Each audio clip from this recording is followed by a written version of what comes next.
In this tutorial, I'll show you how to embed a PDF from Google Drive into a Weebly website. Let's get started. Open Google Drive and locate the PDF you want to display on your website. Set the file's sharing permissions to anyone with the link so visitors can access it. Next, open the PDF and copy its embed code or the embed link provided by Google Drive.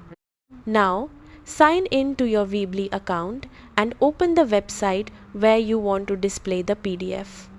Click Edit Site to open the website editor. Make sure you're on the Build tab. In the left panel, find the embed code element.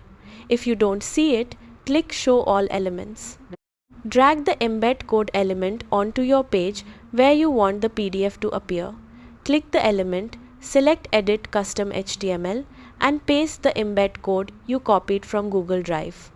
Preview your website to make sure the PDF displays correctly. When you're happy with the result, publish your website to make the changes live. That's how to embed a PDF from Google Drive into a Weebly website. Thanks for watching.